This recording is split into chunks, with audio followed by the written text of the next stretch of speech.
listening to the Shite Talk podcast show. Shut up and sit down.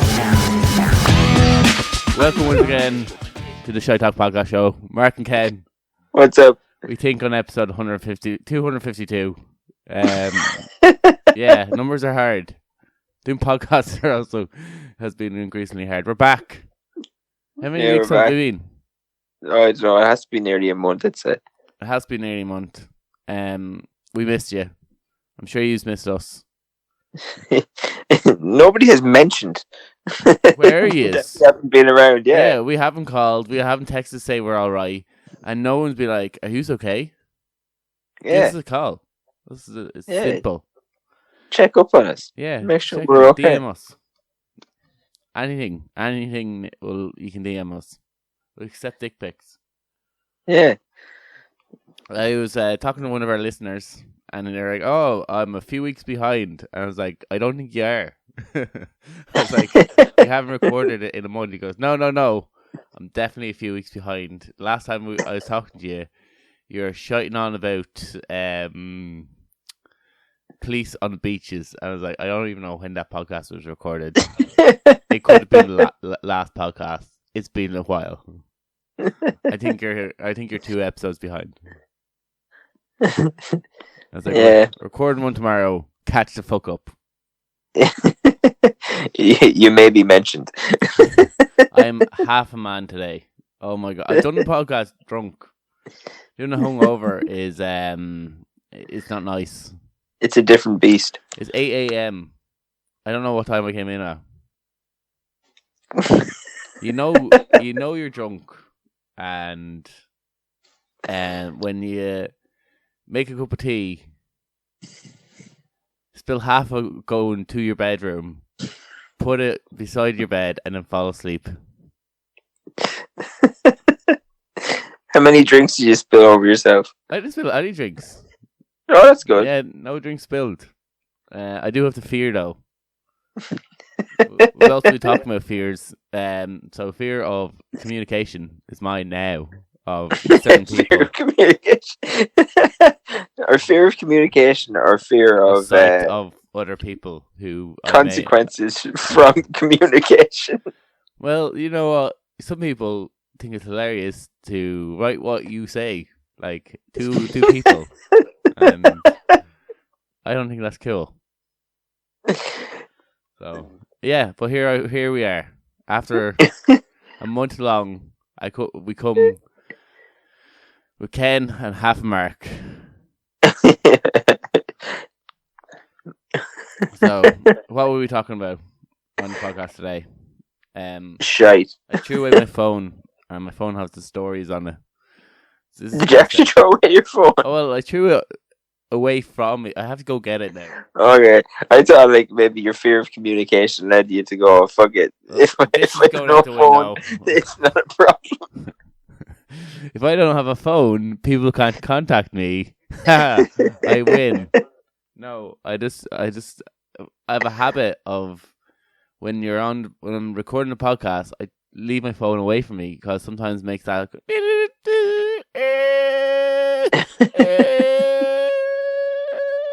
it's a sound, and it's annoying to people. People find that unpleasant into their ears when they're listening, especially if they have headphones on and they're really loud. Sometimes their podcasts can have different volumes. I'm sure that really pisses people off. We can go, what's up here? And we're not going to do anything to fix it, though. No, well, I could put it in the levelator, which levels the sound so that it stays the same pitch, and it makes it nice to listen to. I could do that, but that's an extra step, and I already do fucking too many steps. People are getting the podcast what the fucking podcast is. Yeah, so we'll be talking about why we were off for a month. I was on holidays. I wasn't on holidays for a month now. I was on holidays for a week. It took us a month to do a podcast because of the holiday. It was such a good time. Then we'll be talking about fears, like the aforementioned. Trinity College has given a list of fears that Irish people have, and sheep are not on it, or the dark, or communications. It possibly could be there's a fear of the next day. I'd say is the biggest one, Ken. I haven't seen this list, but definitely has to be. Every Sunday, Irish people from down the country wake up with a fear of like having to see people. Only certain people. Certain few select people. If you're talking about getting bad news on your holidays,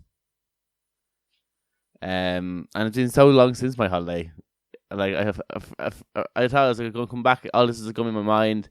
It'll be a story in itself, and I won't have to do stories. But now it's kind of like I've kind of forgotten what what happened even on the holiday. So we're talking about that. I'm guessing you got sunburned. I didn't get sunburned. I didn't spill any drink over me, and I didn't wake up the next day. I didn't even get a hangover, Ken. The whole entire holiday, we were drinking sangria in the morning, we were drinking beer by the afternoon, and we didn't stop drinking. And I didn't get one bit hungover. Who are you and where's Mark? Yeah, exactly. Now, back in Ireland, I drank 1 or 2 Guinnesses and a couple more, and now I'm drank 1 or 2 Guinnesses and then a couple more, and I'm about to be hit over the head with a sledgehammer. Or that's how so you're my entire Sunday is going to be me in either the couch or my bed, just in a ball, rolling from side to side, trying to illegally stream ADCC. God, when will it stop? When will it stop? And then drinking copious amounts of coffee, thinking if I keep drinking this, it'll give me energy, which it won't. Orange juice. I always find orange juice helps. What does orange juice do to you? It gives you vitamin C, obviously. Yeah, and does vitamin C? It helps with like rehydration and stuff. All right, I'll try. I don't think we have orange juice, Ken. I don't think but it's going to be 50-50. It's either going to like really, really help you, or it's going to make you puke. Oh, I don't feel like at the stage where I'm going to puke. So then it'll help you. It'll help then. Yeah, because usually I am a puker. I am a person that pukes a lot after drinks, and I'm like, I should really watch. If I'm puking so much, I should really take control of my drinking habits, because it's starting to become an issue if I'm showing up all the time. But then I'm like, I don't really drink that much. I don't really go on nights out that often to address this issue. But I don't like today. And when I was on my holidays, didn't even get hungover on my holidays. I definitely had a drinking issue though. If I did that during the week when you're in Ireland, you'd probably need to go get help. It is strange. You do come alcoholic when you're on holidays. Like stuff that you do on holidays, you wouldn't like if you did it off holidays. You'd be like, "Are you okay?" Yeah, I suppose. Like if I start my day every morning with some sangria, people wouldn't let me go. Like in some countries, that's not weird. Like it's just. Well, we invited Spanish people over to our place, and we offered them sangria, and they're like, "No, why? It's in the morning time." But it's a very. It's just an Irish attitude to alcohol. Like I used to work with a Portuguese guy who thought there was nothing weird about going on his lunch break from work, going to the pub, getting dinner and having a pint. Oh, there's certain and Irish he was that do that. He was like that's like a normal thing to do in Portugal. I think it's normal he's saying it's normal. I don't know necessarily if every Portuguese person would agree with us. And I was like that's you need to go home now because you've been drinking during work time, kind of thing. It was a showing though. Like if you had only the one, surely you'd be able to. And yeah, but if you're caught with the smell of beer on you, even after one beer, you're gonna your breath's gonna smell like beer. Yeah, I gave him a pack of chewing gums. Go. Like they'll fuck you off home. Oh, really? And did he get to go home? No. Oh. Oh. I guess I have to go. So it would be did I mention the chicken? The KFC chicken. I don't think so. No. So our final two stories are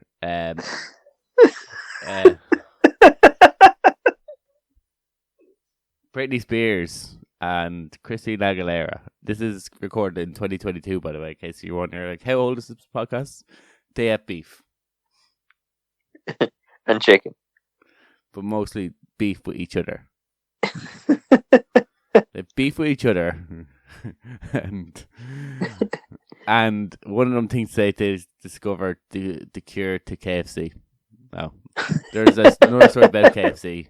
Some woman thinks they have it, but most importantly, and this is breaking news, Ken says this has been happening for a while, but Christina Aguilera and Britney Spears, who could be identical twins, are fighting. Yeah, like, I'm pretty sure they've been beefing since the 90s. They were friends on Instagram, or they followed each other on Instagram. That's no longer the case, Ken.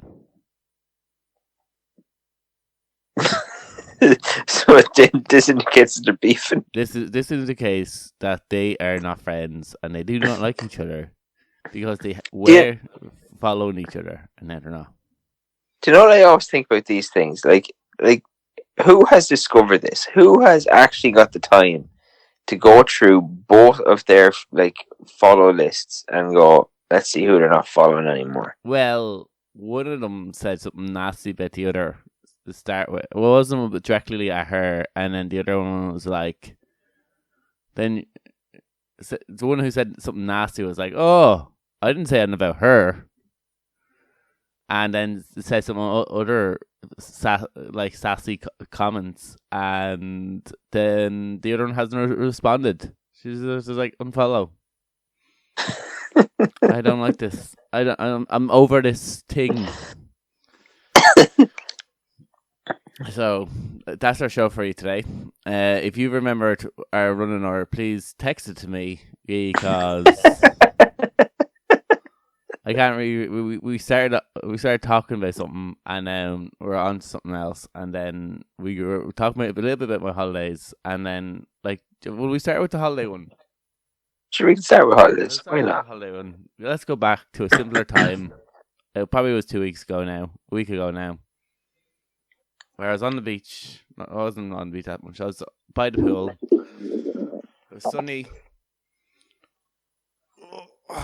And I hadn't cared in the world. I don't know what, do you look at your phone that much? Do you follow the news while you're away? It depends. It depends on the holiday. Sometimes I will occasionally, it pops up. I think it's depending on my feed. And I think I was more on Instagram than I was on Facebook, and maybe through the years I would scroll through Facebook more than I would Instagram. So this, and my Twitter, I was also on a little bit Twitter, but my Twitter only gives me shite. It doesn't give any news as such. It kind of like, oh, this, he likes pictures, so just throw a lot of pictures at him. He seems to engage quite well with pictures, so that's what my my Twitter just basically turns into Instagram, or I should say the Shite Talk Twitter, because I don't have my own personal one. Because every now and then I was like, oh, I'm gonna say this tweet, and then I was like, oh, it's on the podcast one, better now. Don't bring us into repute. Do it anyway. Fuck it. Yeah, exactly. So I wasn't getting any news, and I was just like, I was in this bubble. I was in this bubble of blissful ignorance, where it was sunny. I wasn't getting hangovers, and I didn't wake up with fear. Life was good. Life is definitely better than it is right now. And some guy who was in our villa was like, oh, do you hear about those people those kids who were murdered? I was like, 3 kids were killed or stabbed to death. I was like, I don't need to be hearing this, man. I'm on my holidays. I was like, but it was so shocking. I was like, were they like what were they doing? That like where were they? Or it was just in Tala. I was like, I don't know. That's tragic. But I'm on my holidays right now, and I can't deal with this. I want to know more. Maybe tell me when I get home, but like I don't want to deal with that right now while I'm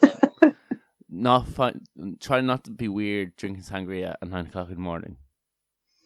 And there's no way to not be weird drinking sangria. Yeah, well, if you try to imagine that this isn't weird, and then the next day it was like once again sunny, overlooking this lovely view. Oh, someone robbed a bus in Dublin. I was like, that's also very, very interesting, and I wonder what happened to that bus and to that kids that you told me yesterday. But really, really trying to like not find it weird that I'm drinking sangria at 9 o'clock in the morning here. Focusing on this, like so every time. Do you ever get that where you're on holiday and someone gives you bad news? You're like, you're kind of ruining my day. Not really. Oh, so you're like, oh, that's interesting. Tell me more. Yeah, they're just like whatever. Yeah, it was like obviously. Well, then what happened? Because like once I heard about the kids, I was like, all right, I need to know more details about this. And I was like, because like, were they just like in the square, or was it like a family member? Or so then it came up. It was like they were known to the family, and they're like, oh. That sounds like a boyfriend or something. We instantly jumped to like a jealous boyfriend, and so then we were speculating it wasn't a jealous boyfriend. I think it was a brother. I'm pretty sure it was, or something like that. So then I had to go, oh, better look at bad news again. To have bad news thrown in my face, because like when I'm at home, I'll watch videos on the war in Ukraine, and I kind of like to keep up to current affairs. Like I'll watch tragic things, and I'll like it wouldn't faze me, but like I'm on holidays getting bad news, like so that someone died or stuff like that. I'm like, it wasn't nice. Ruined your vibe, did it? Ruined my vibe. And now it also ruined my vibe. Weddings. I'm over weddings. It was a lovely wedding, to be honest. Lovely. Magical day. And I'm very happy for Jose and Claire. They had a beautiful day. It was a beautiful wedding. There were beautiful people there. But my God, there's nothing like a good wedding to end a relationship. Nothing that I've seen two people madly in love to go, I'm over this shit. What happened, Mark? There's about three couples having spats there at the wedding, like having domestics. And I was like, yeah, there's something about weddings that just show that, like, you know, you just aren't the right couple. Something about weddings are weird. You think like if you're like, oh, we'll go to this lovely wedding. These two people madly in love and rekindle something about our relationship, and then no, all right, I can't actually stand this person. Like I hate weddings. Do you? I'm indifferent to weddings. Like some weddings are crap. I fucking hate weddings. That wedding was crack. The band played Whiskey in Jar, and we all went mental. And the band was like blown away because they're just doing their set, and then they play Whiskey in Jar, and we're just out. It was kind of came out from the jacks, ran out to them, and started just singing Whiskey in Jar to them, and yeah, like it was a really good time at the wedding itself. But yeah, so I can understand what you mean when you say you don't like weddings. There's like you're in a suit and you're like sitting at a table and you're just like it's kind of like I actually don't really like any of these people here when you're stuck at a table. Like I hate weddings so much that I actually prefer funerals. I think that might be a you thing, Ken. Like, just because a funeral is perfectly like acceptable to just go and then just fuck off and not talk to anybody. But like weddings, you have to go and talk to a bunch of fucking gimps. Oh no! In fairness, like funerals, you have to talk to people, and you have No, you don't have to. you have the same conversation over and over again. Oh, very Nope, tragic, don't have to talk to anybody. You very just leave. tragic. You Well, just go. I think, like, yeah, I guess if you're over in the corner just sipping on your whiskey, he goes, "Oh, Ken's taking this very hard." Ken's. Whereas if you're in a wedding and you're over in the corner sipping away in your wedding, not talking to anybody, you're like, "What's wrong with Ken?" They're like fucking mopey little shit face there.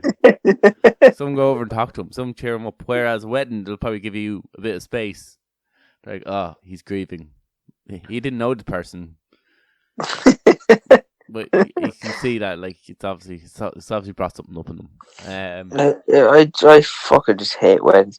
I've never gone to a wedding that I've been like, this is fun. I've went to 2 weddings before in my life. One I got really, really drunk at and made a show of myself and woke up with the fear. And the other one, right? I went to and I was like, I'm over this relationship. And so like that's my 2 experiences, but like both of them I probably did stuff that I regretted.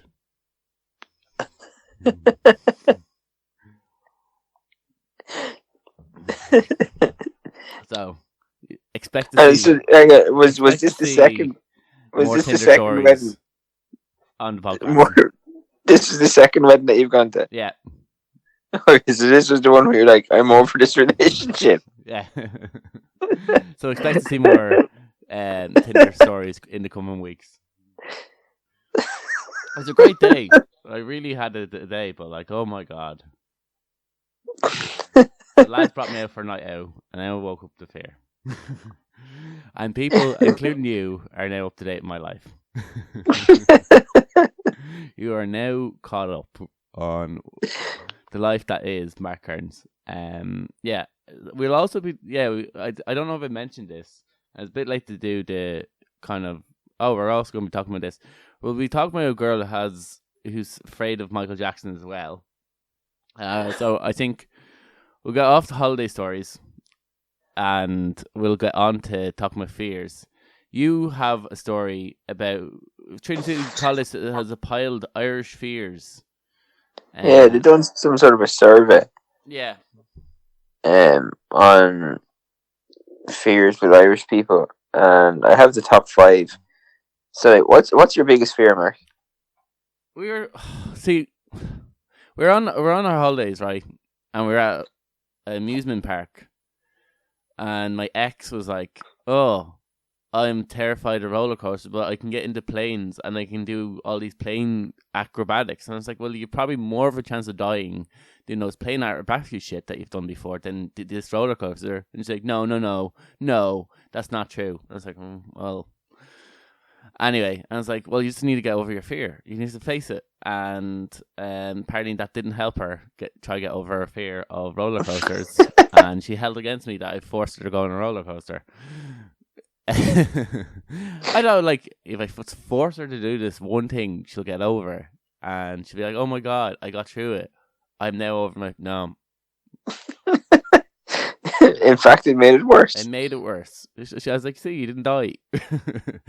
So I said my biggest fear. I wouldn't say my biggest fear would be heights, and I was like, then I thought about it, and I was like, I don't really think I've been up high, and there's certain times where I've been like, I've been kind of nervous to do it, but then nothing has ever stopped me from doing it. Like when the ice pick climbing, where you have to like you have these 2 axes and you have these kind of blades on your feet, and you kick them into the ice, and you kind of use the axes and the blades to kind of climb up the ice wall. It was cool. Did it in Iceland. I remember before that being like, kind of nervous about it, and then you're meant to shout like umbile, which means like pull the rope or I'm ready or something. It's just basically like take the tension off the rope. I forgot halfway up to do that, and people on the ground were like, "Did he shout umbile?" I don't think he shouted "Umbile." So then they start screaming "Umbile, Umbile," and I just felt this like shoop tug, and I was like, "Oh, I could have died." I fell, but like stuff like that, like even on roller coaster. I remember because I was thinking this on roller coaster, and I was like, as we were going really far up, and I was like, I'm not afraid of being up high. I was like, I say like I'd be more nervous if I had, because there's these steps on roller coasters. Someone said like walk up to the top of that steps and you didn't have a harness. I'd be kind of nervous of that. So like, but I think that's a rational fear. I think it's like there's a chance that you could fall off this roller coaster and fall to your death. So I don't know if it's necessarily a fear of heights. Then it's just like a rational fear of when your life is in danger and you're up high. So yeah, what would be your biggest fear? That was a long roundabout way of talking about my biggest fear. I don't like heights or water. You don't like water? No. Can you swim? No. Well, that's probably why you don't like water. Yeah, probably. Have you never tried to swim? You know, yeah. Get over this fear. Get over yourself. Like start swimming in a pool. When I went for swimming lessons as a kid, I fell in, and the swimming instructor decided, you'll be okay in a minute. No, yeah, kids naturally float.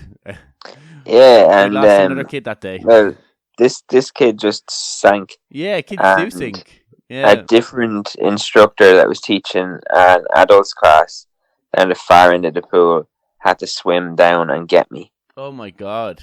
And was like, what the fuck? Like, I don't know. It was the 90s. Probably not. Probably not. We're like, well, what are you doing? It's like, oh, kids naturally float. No, they don't. We've lost a kid last week. Yeah, and then I went for swimming lessons again when I was like maybe 12. Yeah. And when I walked, same instructor. And like when we went into the swimming lessons, your one that was teaching the class was like, jump into the deep end, and I was like, I can't swim. And she's like, jump into the deep end. And I was like, out here, good luck, bye. I can't swim. Jump into the deep end. Yeah, I was like, see you later. I don't know, like your swim instructor seemed absolutely cunt. We taught a guy how to swim on our holidays. It was magical, and do you know you're better off learning in the sea, even though it doesn't seem like it makes too much sense. Because, waves splashing in your face and then you can panic, and if you can't touch the ground, you have nothing to grab onto. Oh, that's true, but there's a lot more salt in seawater, so it's so much easier to float. So if you tell someone in a pool, oh, just lie back straight and you'll float, they won't. It's really hard to.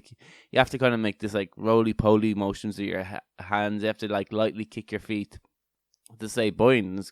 Even a person who can swim can find it hard just to float in water, but like when you in the sea, there's so much seawater, it's so much easier. Like the swimming instructor was right that kids probably will float in seawater where there's salt, but in pool water they'll sink like a stone.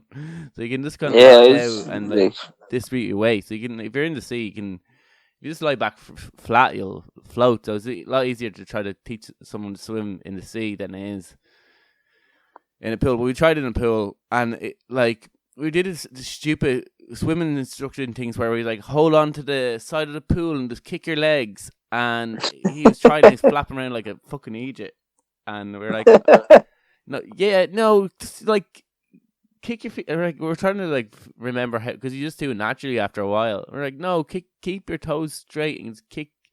You're doing too aggressively. No, like lightly kick. And then I was like, I'll actually give this a shot. And it was really hard. I was like, Jesus, this is harder than swimming. I was like, I don't know why they teach you how to do this. This is not easy. I can't do this. I was like, do you know what? Just try to swim.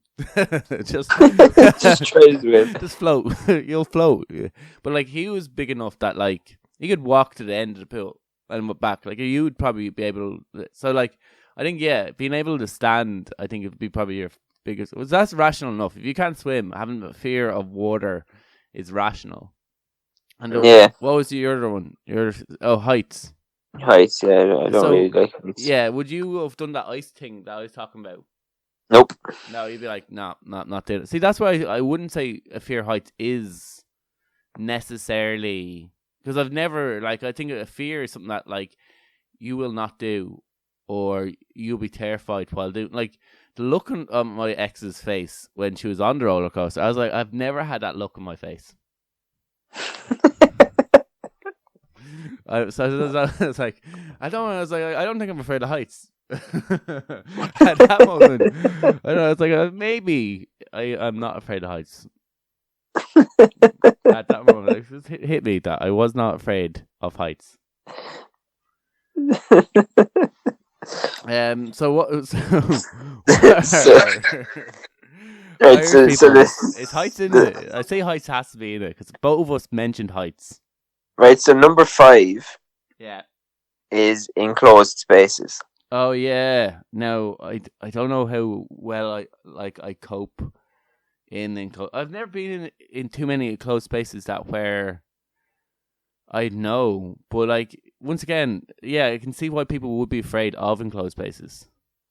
Right. Yeah. Right. I don't think I'd be too big of a fan either. So number 4 is heights. Yeah. Number 3 is spiders.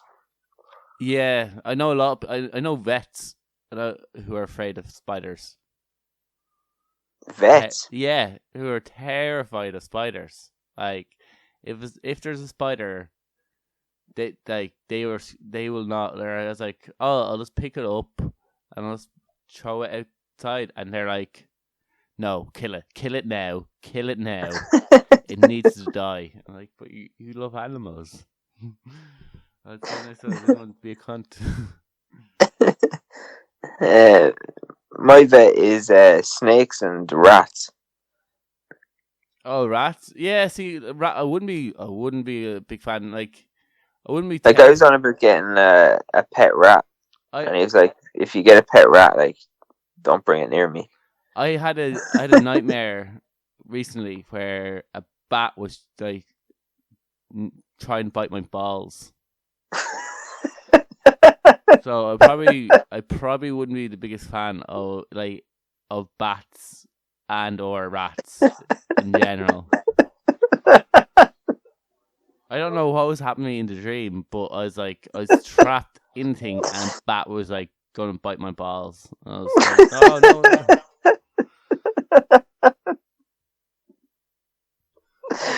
Oh, that is hilarious. Yeah. So like. I say I can probably I just once again I don't know how close a bat would have to be to me that I'd be afraid. I wouldn't because they carry disease. Yeah, but well, in Ireland anyway, they're all like fruit bats, so like you're good. Oh, so you don't eat fruit? Yeah, like they're not gonna like fucking attack you. What if I have a banana? Yeah, they might attack the banana. They're not going to attack you. All right. Fight for my bananas, Ken. So number 2 then is open spaces. What? Yeah. This is the first one where I was like, I don't understand. What? Open spaces. Yeah, so number 5 is enclosed spaces, and number 2 is open spaces. So people's open spaces, like a glass floor. Like the Curragh.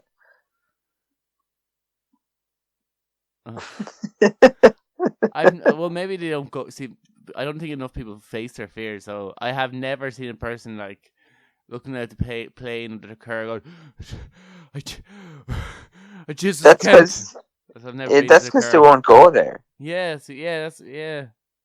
Like, I know somebody who has arachnophobia, isn't that what it is? Like, I know somebody who has that. Yeah. That's arachnophobia. Agoraphobia is open space.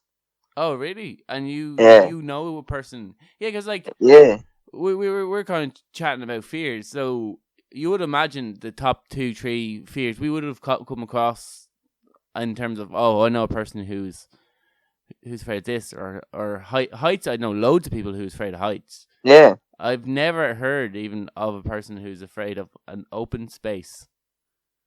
Yeah, I know, like, the person I know, like, sometimes, like, they could go, like, a couple of weeks without leaving their house. Oh, really? Yeah, like it's it can get really bad. Jesus, I wonder what that brings. Because I remember I wasn't talking. I was kind of listening in on a conversation that a psychologist was having, and one of the girls was like, "Oh, I'm terrified of heights," and he was like, "Oh, well, actually, the fear of heights isn't actually fear of being up high. It's a fear. It manifests itself as a fear of success. So you're afraid of falling from successful. So the fear of heights is a fear of succeeding and falling from that success, from success or something like that." That's what he said. And I was like, "Oh, that's really interesting." And get out of my head. He knows what I'm thinking. It's how I ever. Well, anytime I'm around a psychologist, I'm like, "Get out of my head." So do you want to guess what number one was? Dogs, cats. No. World War. No. Al Qaeda. No. The presidents. No. All right, I'm not gonna guess it then. So number one biggest fear of Irish people, according to Trinity College, is holes. Holes. Yeah. I was trying to get my hole. No, holes like graves or like No, courses. just like holes. Holes in any sort of a hole. I like. Yeah, well, like I'm assuming it's like a hole in the ground. Like the photo that accompanies the article is a hole in the ground. So like I'm assuming like it's, but like it's not graves around. Like it's just holes. Yeah. Once again, like I've never seen someone come across a hole and be like, "Jesus." I've seen kids now step in cracks. Like that's because they don't want to break their mother's back. Yeah, that's a rational fear. So they'd be in the square and they're all tiles, and they'd be like strategically stepping on the middle of the tile because they don't want to step on the crack. Poor old ma there, break her back. Yeah.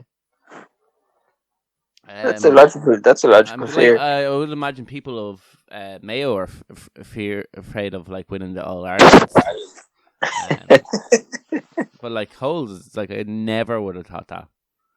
Like water, did we even get swimming on the top 5? Water. No. So once again, I know loads of people who are afraid of like water, who can't swim, who had like a negative experience when they're a kid, and every person who I know doesn't like swimming had a bad like swimming lesson thing. Like they had a bad experience in water, and that's why they can't. That's why they don't like it. I know one person who's now a lifeguard. After like nearly drowning, he actually drowned in the sea. So he was like, he was in Lanzarote. He was telling me this while we were at the spot where he drowned, and he was swimming around, and he said like, I don't know what happened, but he just said he kind of sank, and he was just so impressed of the speed of the lifeguard, of how quick he got from the beach to him. He said, and like he had to like, he actually passed out because he probably inhaled so much water and had to like kind of push on his chest and all. Like it was serious enough. It wasn't just like I got on it difficulty and someone gave me like a floaty thing and we walked back. He had to drag him out of the water, and yeah, now he's lifeguard. He does a part of his job. My old primary school teacher, she used to tell us stories. She was a lifeguard in Australia. Oh Jesus, that's a proper lifeguard. Yeah, like she went to, when she was like, obviously I'm assuming she was like, I don't know how old she was when she was fucking teaching us. Like we thought she was like fairly young, but she must have been fucking ancient. Yeah, she could have went over as a teenager as well. Yeah, she was a lifeguard like in Bondi. Jesus, you probably have to rescue a lot of people then. Yeah. Yeah, water, like there are certain seas like Lahinch or Bundoran, which is in Donegal. Lahinch is in Clare. But like it's a surfing kind of like village, but they have a festival on, and every year like they have like there's people getting into difficulty. They have C-sections on, and there's people getting into difficulties in the water because of like the riptides and stuff like that. So we're not really brought up around where there's no full-time lifeguards. So in Australia, there's a whole like I was in on Bondi, and there's a whole swimming culture. There's like these like things where they run and they do like a mile swim. They come back in and they teach their kids about riptides. I was stuck in a riptide and I didn't know what to fucking do. I feel like you're just kicking in its water, but you're not moving. You just the tides kind of bringing it back out, and we're there for. Lucky enough, I had like a swim like a surfboard, so I was caught when we were surfing it on a riptide. But it wasn't until like someone came over to us and they're like, "Hey, what's up?" And they're like, "Oh, I can't really get back into the shore here." He's like, "Oh, we must be in a riptide." It's like, "Oh, what the fuck is a riptide?" And he's like, "Yeah. What you have to do is like swim diagonally this way. So you have to get out like it goes out in streams. I think it's something to do with rocks and dips. And so I don't know if it's a rocky area creates a riptide or it's the dips. And it's like whatever one it is, if you're in a riptide, you have to you can go slightly left and you'll be out of it and you can swim normally. But if you go into it, you go back. And no matter how hard you kick, you're going further and further into the sea. It brings you out. I was like, oh, it could have been like dead. Yeah, like fuck that. Yeah, so like, but like, do you know anybody who's afraid of holes? I think Trinity College can get fucked with their fucking survey. Yeah, I don't know anybody who's afraid of holes. Yeah, and like that kind of would be like claustrophobia. That would be a similar type of fear of being in a closed. Like I could understand someone who's in a suppose, hole. like, I wonder, is that one of these things that like it doesn't come up that you might be afraid of? Yeah. So nobody really says it. Yeah, like I wonder, like, is this thing where they ask a load of fucking college people what they're afraid of, or is this like I wonder how far of a research into like what Irish biggest fears are? Because so, like, I suppose, like, how often would you randomly come across a hole? You come off like you see holes nearly every day. You just wouldn't really recognize them as like. As holes, it'd have to be probably a bit. It might be a pretty big hole to get like, to actually startle you. Like a golf ball size hole probably wouldn't. Like you wouldn't be afraid of. But like you see potholes every day, and you see like you'd be surprised, meant like when you're out and about, to amount of like holes that you'd see. Yeah, well, I can't even think the last time I've seen a hole. Yeah. But yeah, I don't understand like people being afraid of being in a hole, like that whole thing of fear of death. And I'm surprised fear of death hasn't come up on it. Like I would have thought that was a lot more common fear than fucking holes. I'd say if you were to go into like the whole list of it, it'd probably pop up like maybe top 10. It'd probably pop up. Yeah. I was trying to see like, because we did talk about like Europe's what people in Europe are afraid of before, and it was like it was all really weird. It was like monsters was like Spain, Brits were afraid of bees. And it was like there's like stereotypical ones for other ones, and I was trying to find for that one what was Ireland's biggest fears. There's another weird fear, and there's a girl who she's afraid of Michael Jackson, so her biggest fear is Michael Jackson, and not for anything like he might do when she was a kid. Her age is 18 years old. Her name is Ruby, and she was seen in a video looking extremely uncomfortable as a man dressed in red as Michael Jackson, red and black as Michael Jackson, probably in like the Thriller outfit, was basically doing an impersonation act. And she said it started when she was younger. She was about 5 years old, and her sister and her cousin used to show creepy edited videos of him, and basically said, he's gonna come and get you. Like Michael Jackson is gonna come and get you, and that manifested. Like she thought Michael Jackson was like started becoming more and more like this demon character, and now, like as an 18-year-old woman, now she's still terrified of Michael Jackson. I can sympathize with her with this because for years I couldn't watch Edward Scissorhands because I had a That's legit though. What, Edward Scissorhands? Yeah. Yeah, but like the reason why I was afraid of Edward Scissorhands because I was watching it one time as a kid, went to bed, and in my dream Edward Scissorhands tried to kill me while I was in a waterbed, Ken. And the dream was so vivid that I could not I was probably well out of my in my 20s before I was like, it's not that bad. And but when I was 18, I was still kind of freaked out about it. I was still kind of like, I wasn't scared of him, but I just thought he was a freak. I was like, I'm not watching this. He's just freaky. I don't get. And people are like, it's a child's movie, Mark. Get over yourself. Like Edward Scissorhands is one that I get. Edward Scissorhands scared me as a kid. Oh really? Yeah. So yeah, I think he does look freaky. Anyway, he was not even the Johnny Depp one, the original one, where he was just like, who did the original? Johnny Depp. Oh, Johnny Depp, the original one. Who's the newer one? There isn't a newer one, is there? There is. There's a really, really old one. I don't know if Johnny Depp did both of them. I thought Johnny Depp did they redid it there like back in the mid-90s. Like Edward Scissorhands, like Johnny Depp was the one like 1990.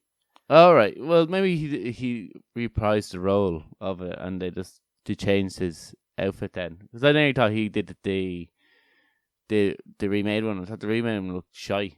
I wasn't afraid. I just thought it didn't look great. You sure you're not thinking of Willy Wonka? No, I'm not thinking about Willy Wonka. I thought give a Google Edward Scissorhands, see if there is two movies, because maybe I am.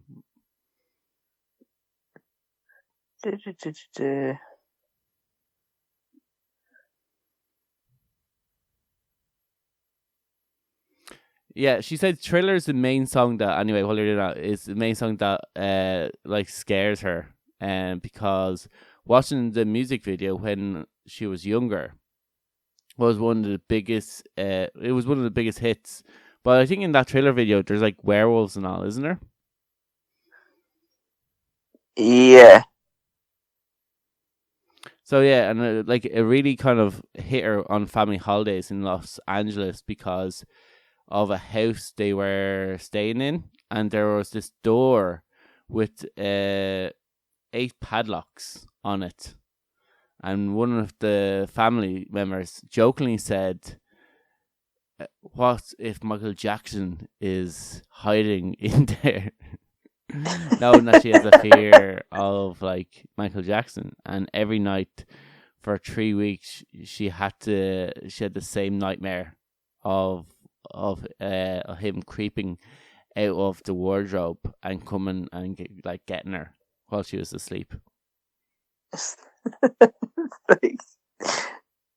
Yeah, it was literally because of her family. She was terrified of Michael Jackson. That's kind of brilliant, though. Yeah, it is brilliant. It's funny when you look at something and go, "Oh, we caused that trauma on her life or their lives," and you're like, "That was because of us." And you're a little bit proud, and you'll just find it hilarious. And they're like, "I hate you guys." There was an Edward Scissorhands kind of piss take thing during the Super Bowl. Oh, so there wasn't they never remade it. If maybe that's what you're thinking of. Yeah, maybe, yeah. I probably am. Yeah. Cadillac did a thing with him. Yeah, so there wasn't an actually full blown remake. They're talking about doing a sequel. Are they? Yeah. Mark will be the first one in line to watch that. Oh yeah, of course. So what? Oh yeah. So I guess we'll move on to MSG chicken or KFC chicken. I would kind of ruin the story there, but like, yeah, there are secrets out of the bag now. Yeah. Do you know what? Our listeners are slow, so maybe we'll just start the story and they'll ignore the whole part where I just kind of ruined it on them. But they only realize I ruined it when we get to the end, right? Oh, now we know the ending. That was the ending back then. Oh, dickhead. Yeah, so this woman anyway in New Zealand. Yeah. She works, I'm assuming, in KFC because she shared a photo of a seasoning pouch called Colonel Sanders Recipe, and it says on it exclusively for use in KFC. And according to the packet, so you've got your 11 herbs and spices, salt, garlic powder, and the secret ingredient is monosodium glutamate. Or MSG. Or MSG. So she thinks that's what Colonel Sanders be hiding from the rest of the world. Yeah. I'm pretty sure there's MSG in most like fried or breaded chicken. I think there's MSG in a fucking lot of stuff. Yeah. Like cheese, tomato. She's one of these natural kind of thing going like, if it's not made from the ground, it's not natural. It's not stock cubes. Yeah. Soup, gravy. They all taste the same of that. Ketchup. Yeah. I never realized that Kentucky Fried Chicken had a secret. Like, it was a trade secret. It was like kind of Coca-Cola. Oh, yeah. Oh, because I just thought it was like fried Kentucky chicken. Like, it was like, there's loads of chicken that tastes exactly like it, though. Yeah, there's like a secret recipe. I don't know, like with Coke, there's nothing that tastes like Coca-Cola. Like, it's liberative. There's other cola flavored drinks. Like Coca-Cola go to like extremes to protect that secret as well. Yeah, but like I've definitely had chicken, like from other like hillbillies or from other places, where it tasted like I could not tell the difference between KFC and this other non-KFC branded like chicken. Now I don't have KFC a lot, so maybe there is something uniquely KFC about KFC chicken. See, I wouldn't have it that much, so yeah, like maybe there is I probably have a very vague remembering of what KFC tastes like, so that if I have anything, if I have a snack box, I go, oh yeah, this is like KFC. Yeah, similar.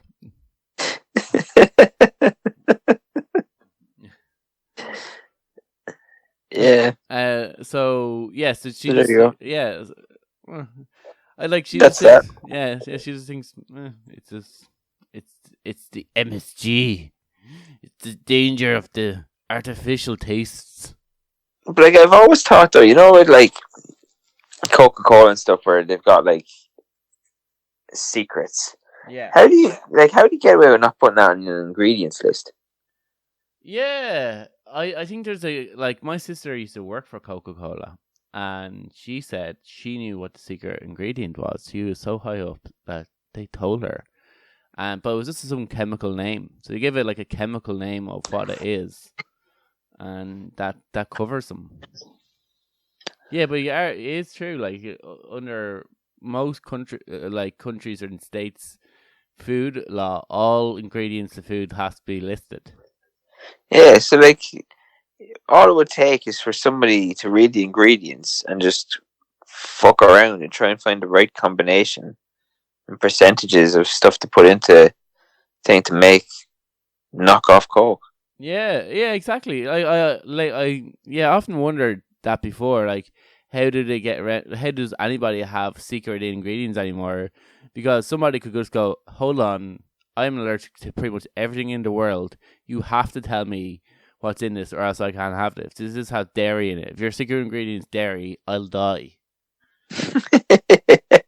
But maybe if it's not in the like top 20 most likely things to be like allergic of, then you don't have to list it. Maybe there is some kind of like thing where it's like it's a chemical or it's a compound of something that there isn't any known allergens of. But like I said, people are allergic to pretty much everything. Yeah, it's a strange one. Yeah. I often got wondered at myself how companies get around stuff like that. But yeah, I never talked KFC, and I definitely don't think it's MSG. So like, where our remaining stories is it's probably Britney Spears and Christina Aguilera. Is it the beef? The beef is real. I think so. Yeah, this is our final story. I can't believe we got through the show, and we have 5 minutes remaining before we hit the hour mark. Should be great. No, we will definitely like the story is hefty enough to carry us over the line and then some. So we'll definitely have enough to get to the hour. But Christina Aguilera and Britney Spears are fighting. They're no longer friends, Ken. You said they weren't friends at all, which is news to me. Yeah, like I remember them beefing in the 90s. Oh, they used to beef every now and again, and I was like, I think it is for publicity this time as well. But it would be every time there's like a single coming out, or they spark controversy, and both their names would be in the headlines, and then suddenly both of them are doing a tour and a new song. So I was like, both of them haven't done that since the early 90s, since Genie in a Bottle and Toxic. So like, or Dirty. What was the last Christina Aguilera hit? Let's Google it. All right. Oh, they did one with Maroon 5, didn't she? Moves Like Jagger. She sang like part of that. She did like Maroon 5 and Christina Aguilera.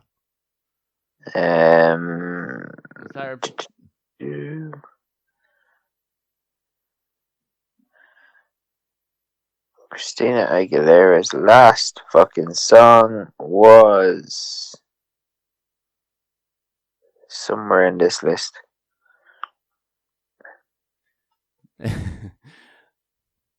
She released one in 2012 called Your Body. 2012. So that song's like Your Body. I didn't even know that was a song. She went to like, if you look through her catalog of like hits, she goes through like some weird phases. She had like a Latino phase where she had like black hair and she was trying to be Latino. Like she had hoopy earrings, and all her music videos, the people in the background would be Latino, and she's like to the point where her skin color from Genie in a Bottle to like what it was when she was going through her phase. You're kind of like, what are you trying to do here now, Christina? She actually released an album this year. Oh, did she? Well, see. So it's a Latin album. Ah! She's still in the phase. She's still in the phase. But like that's, I think that's all a sign of like just Aguilera fucking could manufactured pop bollocks. But like Aguilera could possibly, she might have Latino roots somewhere. I could be completely. Let's see. Let's find that out. So she's born in Staten Island, New York. Yeah. The eldest of two daughters. Blah blah blah. Her mother is called Shelley Lorraine Kearns.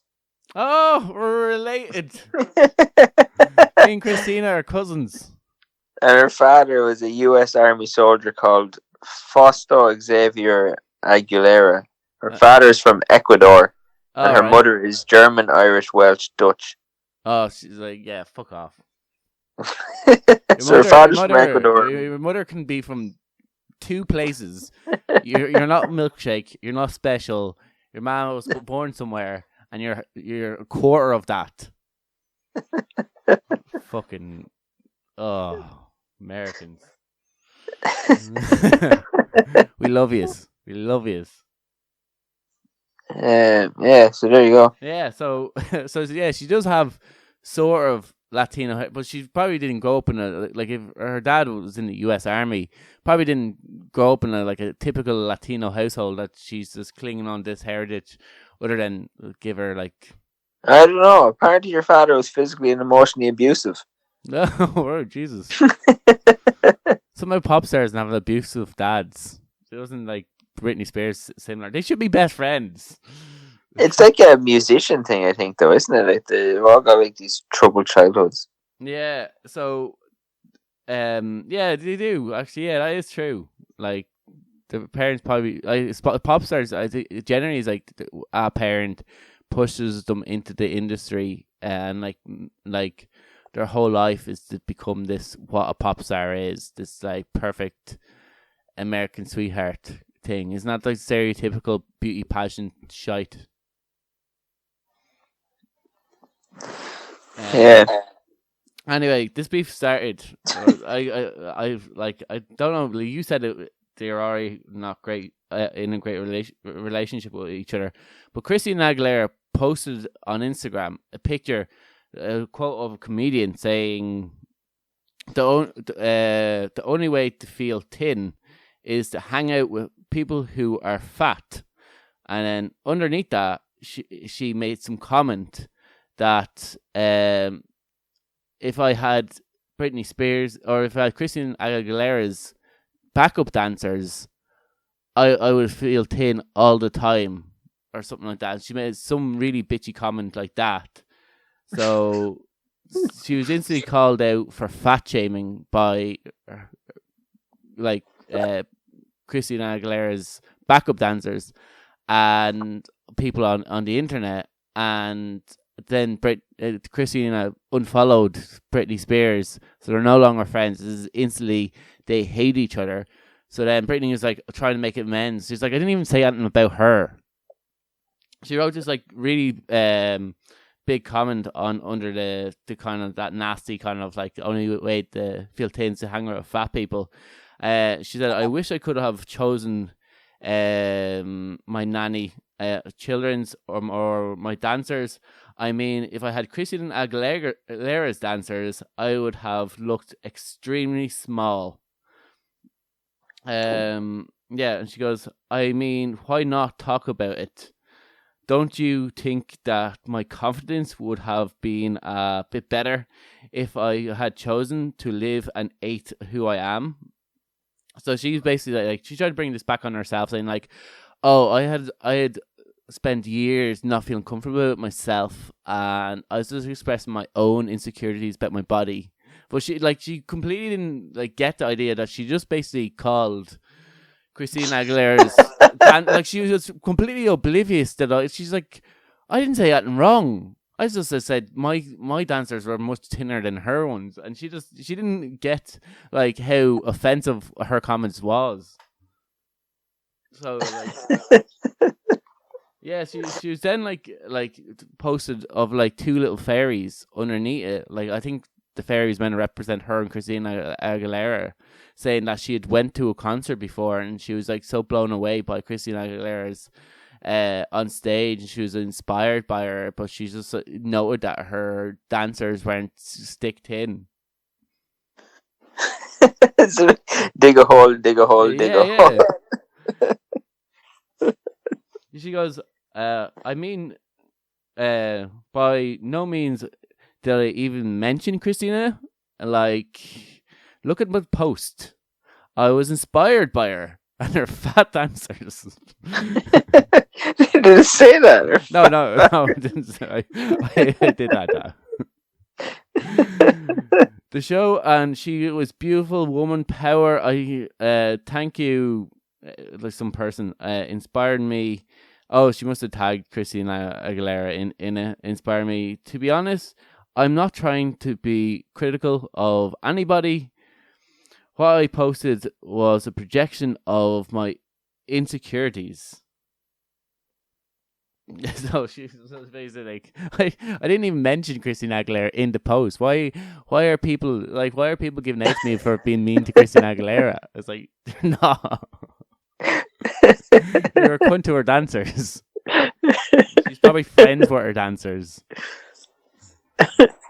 So this is the obliviousness. But then apparently Elton John and Britney Spears are doing a song together.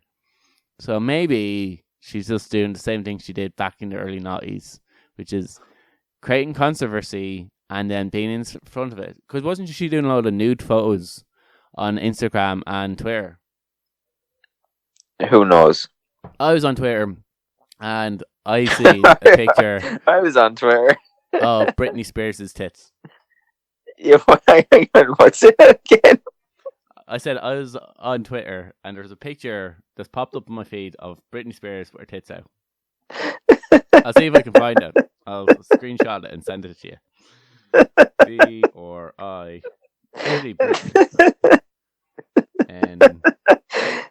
And what, you definitely didn't go looking? No, it just popped up. Like, honestly, it just popped up on my feed.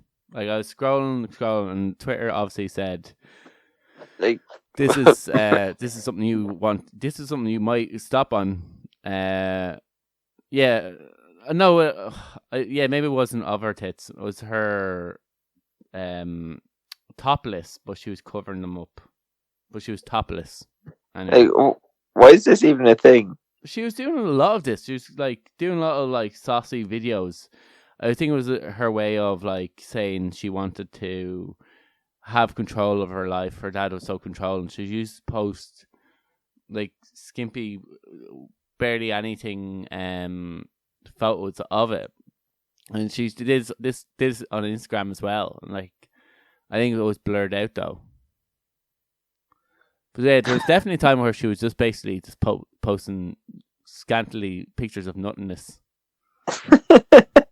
So yeah, pictures of nothingness. She's just like she wasn't wearing too much. She was just doing look how great. Like, in fairness, I don't know what age Britney Spears is, but she looks great for whatever age she is. She's probably not too far off. For whatever age. I don't know what age she is, but she looks great for whatever age she is. She's older than me, and she is. Hang on, we look it up. 40. She's 40. I will send this to you now. Mark's going to say, you don't look 40.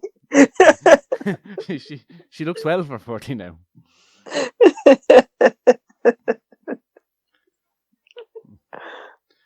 You don't look 40. Yeah, so she was posting like load of photos like this on social media. So we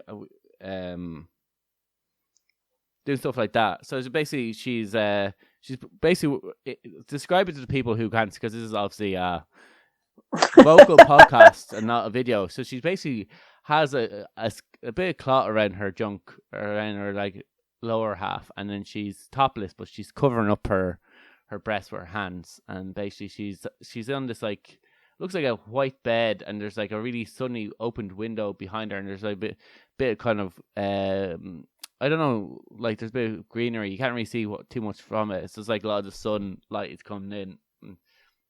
So she's doing like a lot of photos like that. And she was like, I think that was around the trial of her, like, it was like her pushing back off her dad, saying like, I will ruin my body. I will ruin my reputation if it means like getting freedom from you or something like that. But yeah, she kind of like she's going through the same tricks of what she did when she was in her prime, where she just kind of does controversial things, and then it's like, I have a new tour. But like, isn't that kind of like the pop star like 101? Like, doesn't Madonna do that too? Yeah, that is true. That's what you're if you want like, to be famous. I'm fucking 75 years old and I'm doing something, so here's a picture of me whole. Yeah, in fairness, and it's well bleached, and it's like, right, Jesus, fair play to you. Bleached. Some lad came over to us, Rory. Oh, well, one lad that we were out with had a knob on his phone, and had like a sticker saying, "I'm vaccinated," and and he was like, he had his phone face down. Your man was like, "Oh, you're vaccinated. Who's vaccinated here?" And we're like, "We all are vaccinated here." So he's just like he's muttering on about some shite. So I started talking about like, yeah, like between vaccinating and bleaching my arsehole, I think they're my two biggest regrets. So anytime someone brings up like anything, like, I pick something so left of field that just distracts them, and they're like, what are you talking about? And I'm like, yeah. So I just started talking about bleaching my asshole, and he was like, oh, all right, and just left. I was like, yeah. Yeah, I kind of do something similar. What do you do? Like I'm the only person in work. Like it doesn't bother me. Like I'm the only person in work like that still wears a mask. The reason that I still wear a mask is I have a very small baby. I don't want her to get sick, and there's COVID going around where I work again. Yeah. Right. But customers will actually comment on it. Oh, really? Like I don't know how many people will come up and be like, "What are you wearing a mask for?" So my go-to answer is because customers are dirty. Your customers are filthy creatures. Yeah, because I remember I often see people in shops with masks, and so for some reason I always go either they're still nervous about it, and fair enough, it's still rampant. It's probably more rampant now because people are doing fuck all about it, or they have COVID. So I'm always going like. And they just think by putting on a mask, they're allowed to go in anywhere they want. They're trying to be good, but realistically, they should be isolating. So I'm always kind of like, this person have a mask on. I don't know. But if I see them in shops, generally if they work there, I'd be like, they're around a lot of people. They're in contact with Yeah, that's my logic. Like we went out for dinner into the pub the other day, and like I didn't wear on the pub because there's fucking nobody in there. Yeah. But like in work, like, but you're talking like upwards of 1,000 people a day. Yeah, your sister is also quite high risk. Yeah, like my sister is high risk. My dad's high risk. Yeah. So you have a baby. Yeah, because like I remember I still have people because in the airport you're meant to wear them. Yeah. I remember people giving out, but I was like, I literally couldn't care less if I have to wear it. Like it's if someone like. If there's an option not to wear, I probably won't wear it. But if like in terms of if someone says like Aer Lingus told us like you have to wear your mask on plane and you have to wear it in the airport. So when we like 90% of the people, 99% of the people were wearing their masks, and so I had no problem wearing it. Then they actually didn't give me a mask. So they're handing out if you didn't have a mask with you. They gave you a mask, and I didn't have my mask on. I seen people were wearing masks. And then I got on the plane and I realised everybody here is wearing a mask. So I had one in my back pocket. So I took one out and put it on. It's like, well, clearly you probably have to. And then I came on the intercom saying, like, you have to wear it for Spanish law and public transport. So you're flying into Spain. You have to obey by their rules. And then I got into the airport and nobody was wearing masks. So we were up to security and I was like, oh, I don't think this is being enforced at all. So I'll just casually just take it off, but yeah, I think people do think like, oh, why is that person wearing a mask? They now think you have something wrong with you if you're wearing a mask. Yeah, but I think like it's like, why the fuck are you gonna like ask me about it? Like, fuck off. Yeah, no, like I can get why you're saying that. Like, if you are going to be like, I don't know who brings it up because like. To people's attention because there was a person in a shop that I used to go to. Now she's only very recently stopped wearing masks, but she used to wear it all the time. Yes, but I never thought of anyone. Many people would say to her. Her and another girl used to wear it all the time in the shop. I used to often see them, but yeah, once again they're like around so many people. Yeah, like that's my go-to anyway. Customers are dirty. Yeah. Yeah, exactly. I think what you do crazy is just go completely like left the field. It throws them off balance, and they're like, "Oh, I wasn't expecting that." And nobody ever says anything after that. It's just like the conversation's just dead now. Yeah, because I just started talking about bleach my ass, and he had no comeback, and I was like, yeah. He had nothing to talk about. Like he had no reference points. He's like, this guy's now being weird. And then one of the guys knew him there. He's like, yeah, he probably picked the wrong table. They come over and start talking about that. Wait, like we're just going to talk nonsense back to him about anything. He looked like a serial killer. He looked like he had like this weird yellow coat on, like really straight hair. He looked like Kingsley and NO.252 where they all had really straight hair. He looks like a person trying to impersonate that Kingsley and people. He definitely like he's going to come out of the closet one day with an axe and or a meat hook and just like catch the person and slowly drift back into the darkness. That person's never going to be seen again, kind of thing. He did have that like serial killer look on him. Yeah, of course he did. Yeah, they always do. Anyway, I think we got to the end. It was a truly enjoyable time for both me and Ken. I hope that our listeners have learned, they've laughed, they've wondered why is he mentioning this. And you know what? We've also informed them. I think people are now more informed. Now that Mark has the fear. That I have the fear, and people are ringing me to see or text me to see how is my head. Because you definitely have had too many. When people are like, I better see how dying he is right now. Has one person in particular contacted you? No. I don't hear from that person. That's not too bad then. Yeah, they're off now to have a very normal life somewhere else. And in terms of I won't run into that person. Oh, just because you said that it's going to happen. Yeah. Now it's like, oh, hi. It's worse after the Christmas party where we train. Then I had to fear, and I was rationally enough. I was afraid, and I was definitely going to have to see them Monday morning. But I got over that. This fear in your head is always you build it up worse than what it's going to be. Yeah. I think the Cardigan boy messaged me just to see if I wanted to go training at 10 o'clock. I think that's why he messaged me, but ain't happening. We had one too many. I don't think I'm fit to drive. I'm definitely not fit to spar or train. I'll go there stinking of drink, breathing all over somebody, going, this is not happening, lad. I should be in bed. Trying to get ADCC for free. Gary Tony went out first round. Yeah? Yeah. Some Irish guy put him out. Yeah. Do you know what that is, don't you? What? You can never beat the Irish. Oh, yeah. I'm not here to take part.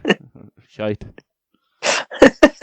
Anyway, we'll leave it there. You nearly got an hour and 20 minutes out of the podcast, so you're doing well. We'll be back.